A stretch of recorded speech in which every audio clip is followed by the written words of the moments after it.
الله تعالى وبركاته. اللهم صل وسلم وبارك على سيدنا محمد وعلى آله وصحبه أجمعين. إخوان ديالي الغاليين، كي دايرين؟ لاباس عليكم؟ كي داير الصحة ديالكم؟ كنتمنى كاملين تكونوا لاباس. خوتي العزاز، القصة ديال بكريشة مازال في الصعود، ومازال الأحداث كل مرة تيخرج لينا حدث. ما عرفتش انا هاد القصة امتى غتسالي، ولكن فيها بزاف ديال الفروع وفيها بزاف ديال الحوايج. هذه هي نتيجة عقوق الوالدين. تيقول لك تقردات فيك الشوكة، وهاد الشوكة ماشي غير شوكة عادية، شوكة كبيرة خوتي، الشوكة ديال الأم المظلومة. السيدة مرضوعة في صحتها، وسيدة مرضات في صحتها وعيات ما تصبر حتى خرجات وتستغيث وتطلب الله سبحانه وتعالى، وقالت ليهم من قبل راني غنتبعكم بحال شي دجاجة عمية، وهانتوما الدجاجة عمية فين وصلاتهم، ومازال غتجر معاها بزاف ديال الحوايج. وهادشي اللي باين، لان عقوق الوالدين اخوتي راه خايب، حيت ما لقاوش هذوك البنات اللي يهديهم للطريق المستقيم. ما كاينش شي واحد نصحهم، وهاوك بواحد بواحد تيتجروا. كون غير ما كانش عندهم الجدود ديالهم نقولوا راه مساكن مقطوعين، ولكن راه عندهم الجد والجده تيتصوروا معاهم. الاخ هو الاول اللي مشى في الرجلين، ولكن هذاك داير علاش، وحتى الثاني داير علاش بكريشه، لان خصو يتعاقب على داكشي اللي كان تيدير كامل، وجا العقاب من عند الله سبحانه وتعالى من بعد ما صرخت الأم وطلبات الله سبحانه وتعالى بأنه يعاونها. وها هو عاونها، ومازال زايدين فيه. دابا ما كاين غير تبعوا حيط اخوتي في الفيديوهات ديالهم، وما كاين زعما البكا باش يستعطفوا عباد الله، ولكن ما شافوش هذاك الفيديوهات اللي كانوا تيديروا الخرجات 5 ديال القنوات، وكانوا تيهاجموها وتيتنمروا على ديك الام اللي خداو لها 2 بنيتات ديالهم، غسلوا لهم مخهم، ما بقاوش تيشوفوا نهائيا جهة امهم نهائيا. كبيداتها 2 بنيتات باقين ما واصلينش لسن الرشد، هانتوما العقوبة. كما تدين تدان. كما لاحظتوا اليوم خرجات الجدة تتهدر وتتقول حرموني من 2 وليداتي، دخلوهم ليا للحبس. ايوا انتي يا لالا مولات العقل، امهم حداهم في نفس المدينة، وتيقليو ليهم السم بهذوك 2 بنيتات معمرين ليهم راسهم على امهم. واش عباد الله كاين شي وحده تبعد على امها؟ واش كاين شي واحد يخاف عليهم اكثر من امهم؟ وكاين شي واحد عباد الله غيحن عليهم اكثر من امهم؟ وراه هداك الشي راه منكر. شوفي يا الشريفه، راه كاين العداله الالهيه هنايا. 2 ولادك بقاو فيك ودايرين علاش مقابل 2 بنيتات باقين صغار مادين يديهم الحنة، سلبتوهم لميمتهم وعمرتوا ليهم ريوسهم. كانت مسكينة كي البهيمة تتمشي تتخدم عليهم وتجيب ليهم ما تاكل وما يصرفوا وما يقراو وما تهلا فيهم قدام عباد الله، وستراتهم في واحد الدار. ماشي بحال ولدك اللي كان بيتوتي وقالها فمو تيعجبو الجلاس في الدار، تفاق وفاق عوج، خلى البنات تيجلسهم حداه وتيضربوا فمهم. هادي راه ما كايناش. كون كانوا غير بيناتهم الدنيا هانيه، ولكن نتوما خليتوها للعلن، تا ان البنات هما اللي جبدوا امهم. وانا تنتفرج فيكم من الاول وشايفه كل شيء. دابا شنو تتقولوا؟ حقا الناس اللي ما عارفينش تيقولوا راه الام هي اللي بدات القصه وهي اللي خرجت الاولى وهي اللي دارت. لا، انا شاهده حق، نتوما اللي بديتو، بغيتو البوز. السيده كانت ناجحه في القناه ديالها، كانت عندها القناه طالعه، وانتوما اللي كنتو بادين وبغيتو النجاح، باش بغيتو تسلقوا الجبل ديال الام بالضرب فيها باش تاخدوا الفلوس على ظهرها. كنتو عايشين معاها واكلين شاربين، خرجتوا من الدار من عندها واكلين شاربين على ظهرها. ايوا الدجاجه عمية اللي تبعاتكم وكحله راه مازال غتحصد بزاف ديال الناس معاك، خصوصا دابا الهاتف ديال بكريشه راه تيتعرض للخبره، والناس اللي عنده علاقات معاهم كاملين، خصوصا اللي بطريقه غير شرعيه او غير قانونيه، هما اللي غيمشيو فيها. بالكم كل شيء غيتجر، اي واحد هضر معاه شي هضره هكا ولا هكا اللي غاديين كاملين في طريقكم. لان سخط الوالدين كما قالت هي، انا ساخطه عليك قد من السما للارض، واللي تابعك مسخوط واللي هضر معاك مسخوط. هذاك الشيء كله غيخرج. وشحال من متابع نصحها وقال لها سيري تصالحي مع امك، وانا وحده منهم.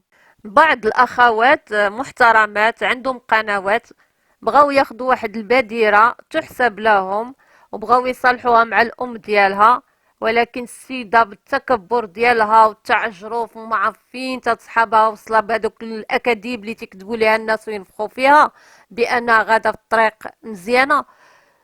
قالت لهم اللي وصل عندي للباب انا عارفه ما ندير ليه. مستحيل نتسامح معاها. وشكون انتي اللي غتسامحي ولا ما تسامحيش؟ شوفي هي واش غتسمح ليك. عصباتني اخوتي. عوض ما تمشي تلح على رجلين امها وتبوسها ليها وتستغفر الله، وهادوك اللي معاها دايرين خدامين غير على مصلحتهم. هذيك الجده اللي جالسه في الدار حتى يصايبوا ليها الادسنس، ولا الزوجه ديال الاب، هذيك راه مازال غيخرج منها العجب. وبلاتي الا ما ضرباتك بركله وصلاتك للتوش غير تسناي. تيقول المثل عمر الربيب ما يكون حبيب. هذه معروفه وخلاوها جدودنا. واخا تعيا ما تضحك لك، سمها باين تتهضر وهي تتغزز على سنانها. واش اللي مخبيه ميكا ديال دانون بمواد تحت الناموسيه غتلقاو فيها الخير؟ السن تيضحك السن والقلب فيه الضغينه. هي هادي. انا بعداك متفرجه وتنشوف ادق التفاصيل. سيده جالسه حداها قالت لها ونوضي خدمي على راسك. كون كانت امها غتقول لها نوضي خدمي. الام تتهز الهم على بنتها وما تخليش اي واحد تخدم عليه. تتقول لك الهلا يحيي الزمان باش بنتي تخدم على فلانه. انا امي كنا تنقراو وكنا تنجيو للدار تتقول لنا واش عندكم شي حفاضه؟ الا عندكم بنيتاتي سيروا جلسوا، وتطيب وتعجن وتسخر وتجيب القفه واي حاجه تديرها هي. تتقول لك ما تنوضوش تخدموا معايا، حفظوا ديروا مستقبلكم. حتى الوالد ديالي الله يرحمه، انا هاد الشيء هذا ما عمري ما شفتو في حياتي في هاد البيتوتي اللي مخدم بناتو في اليوتيوب. ويا ريت كون كانت شي خدمه محترمه. راه نتوما شفتو كلشي، شفتو التعريه وشفتو كلشي بعينيكم. نرجعوا لارتباطك بالسريعه. الا كانت هذيك البنت فعلا بنتها، طبعا اي حاجه زوينه غتبغيها لبنتها، ما غتبغيهاش ليكم نهائيا. طلعتي نزلتي تتبقاي ربيبتها. وشوفي راها ماشي ماماك نهائيا، وعمرها ما غتكون امك، لان امك مرا اخرى. شكون نتيا؟ ابنة الزوج ديالها. عمر ما تكوني حبيبه ليها ابدا. خدامه تضحك في الخاطر ديالها، تتقول هاد العبيطه خدامه عليا، هاد العبيطه حمقى، هاد العبيطه مخليه امها اللي تغتحن فيها وجايه لعندي انا راه غنشطحها، انا غنلعبها فوق الحبل. ايوا خوتي هانتوما غتسناو كلشي ان شاء الله غيبان. جات عندهم عروسة دوخاتهم بجوج كلمات باللغة العربية، ما تتعرفش نهائيا الفرنسية، كل شي تتقولو عوج. الناس حلو فمهم لأنهم أميين. يعني باهم الثاني ابتدائي، الجد والجدة ما قاريينش، البنات راه ساقطة وحدة في الثامنة، البنت الأخرى يمكن الكاتريام ما واخداش، ما عرفتش انا واش واخده ولا ما واخداش. المهم نيفو هابط. لقى واحد السيده خدامه تتبلاقي عليهم باللغه العربيه. قالت لهم انا استاذه في القانون. بقاو غاديين حتى داتهم كاملين في رجلين. ها هو الاب دابايا قضيه ماشي في شكايات اللي مرفوعين ضده، هذه شكايه كبيره تتمس الاداره القضاء، هما اللي شدوه، مازال غيتحاكم. مادام انهم باقين ما باغينش يحشموه، القضيه مازال وغدا وتتكبر. القضيه ماشي فيها غير عقوق الوالدين، ولا فيها الاتجار بالبشر، ولا فيها التهديد، ولا فيها بزاف د الحوايج. لانه هو ملي كان تيخرج في اللايفات ديالو ما كانش يفكر مزيان شنو تيقول. انا كنت نشاهدو تنقول ويلي واش هذا بعقلو خدام تيقول هاد الهضره؟ شحال من حاجه. حتى انني شككت واش كاينه الشرطه الالكترونيه، وراه قلتها لكم في احدى الفيديوهات، ومن بعد هو يتشد. قلت الحمد لله اللي عندنا احنا الشرطة الإلكترونية، لأن تتخلي الواحد يبقى يهدر يهدر يهدر يهدر، أو من بعد تدير ليه الكلبشات. الحمد لله على الأمن ديالنا في المغرب، الحمد لله عندنا البق ما يزهق، لأن الإنسان العاقل ضروري ما يعرف شنو تيخرج من لسانه. دابا الجدة تتقولك ورا ولدي ما داير شاي، الاول دخلوه ليا للحبس، والثاني دخلوه ما داير حتى حاجه. ايوا علاش دخلوه للحبس؟ هو ما دايرش. وحتى انتي دابا بهاد الهضره اللي تتقولها راه غتدخلي للحبس، ونتي زعما تتبكي وتتبوحطي ودرتيك بحال اللي دارت الام مسكينه اللي خديتو لها بنيتاتها.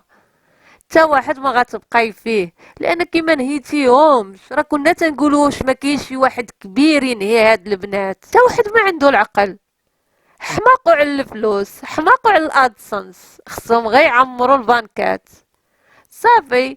هو 100 مليون، حنا تنسمعوا شي واحد عنده 100 مليون راه لاباس عليه، راه تعيشوا وتعيش اجيال اخرى. لا، حنا مازالين في ديور الكرا، حنا ما عندنا باش نشريو الحليب، حنا ما عندنا باش نشريو ليكوش. انا عندي جوج بنات مسؤولين مراهقين، انا واش غنخلص ليهم الكرا؟ اويلي خيتي، واش عندكم 5 القنوات وعام ونص وانتوما تضربوا في هذيك السيدة نهار مورا نهار بالعناوين البند العريض؟ ما حشمتو ما راعيتو. ودابا لا طاح شي واحد فيكم ومرض ولا دخل الحبس، راه ذنوب هذيك السيده مسكينه اللي نعستو لها الرجل مع اليد، اللي خليتوها مسكينه كاع كانت تدخل تتقول ويلي، كانت تشوفكم تتعايروها وتسبوها، وكانت ما تتخرج نهائيا الا نادرا. الا طلعت غير مره في فيديو تتبقاو عليها سيمانه كامله. دابا قالت لكم خليت لكم القنوات وخليت لكم كل شيء، غير لعبوا كما بغيتوا. وهانتوما غير الغوته ديالها والصرخه اللي تطلب فيها الله سبحانه وتعالى، وطلبات كبار الدوله باش يساعدوها. هانتوما النتيجة شنو وقع ليكم، وباقين ما اتقيتوش الله، ومازال في جعبة هاد القضية الكثير والكثير. تحية احترام وتقدير لكل القنوات المساندة لهذا الموضوع اللي هو ضد العقوق ديال الأمهات. يعني خص الواحد يحارب هاد الفيروس اللي يدخل لينا عبر اليوتيوب ووسخ الصورة ديال المغاربة، وليدات المغاربة، الناس المرضيين تيحاربوا، وطبعا المساخيط راه تيساندوا. المهم اخوتي، انا بزاف د الحوايج بغيت نقولها لكم في هذا الفيديو، ولكن غنديرو قصير. بالنسبه للتعاليق تيقولوا لي رجعي للمواضيع ديالك السابقه، ولكن انا راه بديت هذا الموضوع هذا قبل ما يتشد لا بكريشه ولا تكون هاد القضايا هادي، لان كانت تعجبني القناة الأولى ديالهم، ولكن من دخلات سوسة بيناتهم وفرقاتهم بقيت تنشاهد تنشوف المنكر ولكن عن بعد. ودابا جاء الوقت باش نحلل ونعطيت انا الرأي ديالي كمتتبعة لهم. والله يهدي ما خلق اخوتي، وما تنسوناش باللايكات، واللي باقي ما اشترك يشترك. جزاكم الله كل خير، ومثل سالي هاد القضية ان شاء الله غنرجع المواضيع ديالي. الى اللقاء.